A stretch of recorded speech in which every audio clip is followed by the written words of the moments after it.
Cosmetics and makeup are a pervasive aspect of human culture. We daub our skin for many reasons, perhaps to display national pride while watching a game of rugby. We may paint our faces to camouflage ourselves when hunting or during combat. But mostly we paint our faces to augment our features, to look good. In the UK alone, the cosmetics industry is worth more than £15 billion per year. And it seems that more than ever we are concerned with the effects of cosmetics, what is hot and what is not. Pick up any celebrity gossip magazine and you're likely to see how horrific they look without their makeup. Indeed, to many women, cosmetics are their public face, the face that they will not leave the house without. But have cosmetics always been important to human beings? In 2011, archaeologists discovered possibly the earliest cosmetics in human history. In Blombos Cave in South Africa, they uncovered a 100,000-year-old paint factory. Colours were being carefully mixed with specific recipes in shells, possibly for cave art, but also with the potential to paint delicate patterns upon the skin. If we travel 10,000 miles north and 50,000 years forward, we arrive in Neanderthal Spain. This sister species of Homo sapiens has been accused of being brutish and uncouth. But in the Murcia region of Spain, shells have been unearthed, showing that they stored and mixed pigments within. The desire for a portable cosmetics kit is not necessarily unique to ourselves. A few thousand years saw so-called modern humans painting cave art in parts of France. Along with the famous images of animals, such as here the aurochs, there are equally famous impressions of human hands made by spraying paint to leave a negative image. This would have left pigment upon the skin, and along with so-called red ochre crayons, it is hard to imagine they didn't draw upon their own bodies, creating striking statements of personality and power. As we move into the Mesolithic, there is less direct evidence of body pigmentation. Though such practices probably did continue, the evidence we do have is more along the lines of moisturization. Animal fats and blubber were likely used to keep people's skin clean and supple. This, along with an increasing interest in exotic jewellery, points to at least a probability of cosmetic use, and most certainly the movement towards the Neolithic. By around 6000 BC, we see evidence of cosmetic use in the Neolithic tell of Çatalhöyük, Anatolia, Turkey. We know that red ochre was used to paint upon the walls, but with the finds of pestles, mortars, palettes and application tools, it seems likely it was also used to paint people's bodies. From Çatalhöyük we travel east and flash forward to around 3000 BC and the Sumerian civilization.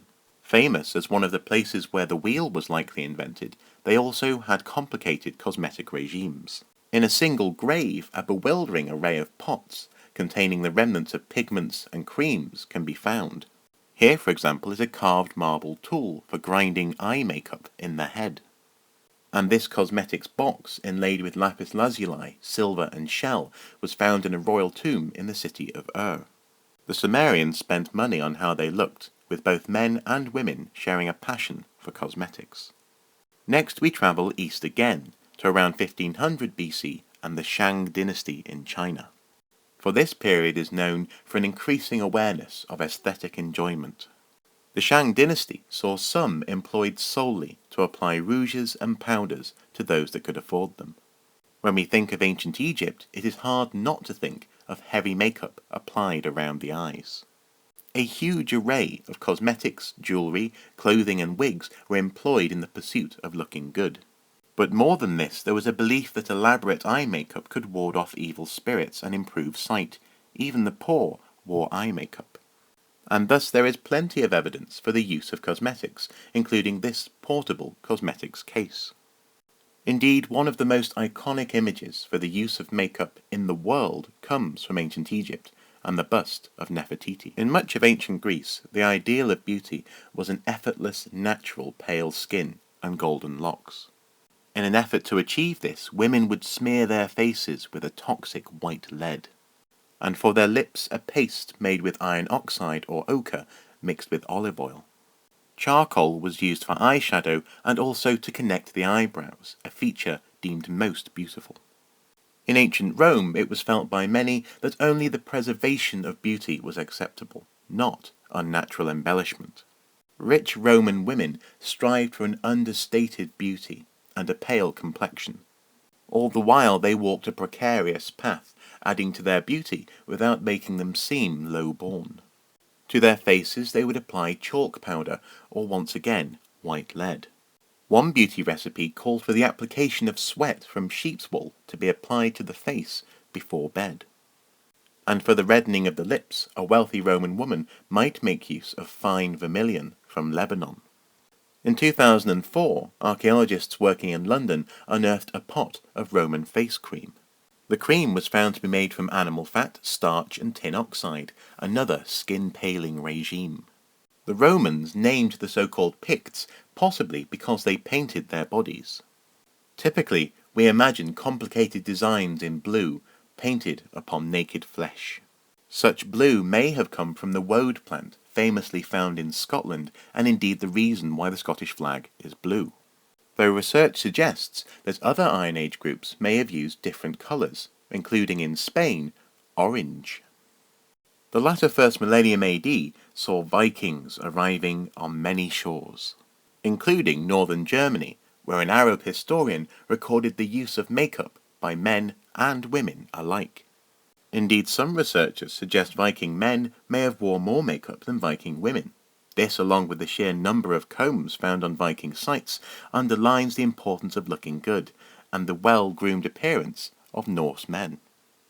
Indeed, the slightly shaggier Saxon men were more than a little jealous, and accused the Norse of being vain. The Middle Ages saw fashions in beauty and cosmetics spread across much of Europe, though once again women who wanted to look good were faced with a quandary. The Church frowned upon the excessive use of cosmetics, adopting much the same perspective as certain folk in the Roman world. Beauty lay in virtue. However, for society, pale skin was often preferable. To this end, lead, chalk or flour were employed, or one could gain pale skin by bloodletting. Probably one of the most famous women of all time was Elizabeth I, famed for her pale beauty. Though as time passed, it is believed that she fought harder and harder to maintain that reputation. Her skin had been scarred by smallpox, and she took to applying inches of lead makeup to her face. This toxic substance would have made her face worse, and thus she applied more and more. It is likely to have contributed to her death. Oh, before we leave the Middle Ages, it is worthwhile mentioning that William Wallace & Co. probably never wore blue paint upon their faces. The reign of Louis XIV, the Sun King of France, saw astonishing consumption and bewildering cosmetic regimes introduced to the aristocracy. Pale skin, rouge and powdered wigs were all the rage. There was even a complicated language of beauty spots, such as hearts, for the aristocracy to communicate their personality. However, all of this was but a thin veneer, an attempt to mask the disease and filth which was rampant across France at the time. In this video, we have barely scratched the surface of the cultures, times and places where people have employed cosmetics. Not to mention the rise of the cosmetic industry in the 19th and 20th centuries. And at some point we will also explore the phenomenon of tattoos throughout human history. But archaeology shows us that the use of cosmetics is something which is common across cultures and throughout time. Sometimes for ceremony, sometimes to impress, and sometimes just for fun. And occasionally even to slightly freak people out. Yes. It seems the application of pigment or cosmetics to our skin is a defining human characteristic, and indeed an activity for which we potentially have some of the oldest evidence in the world.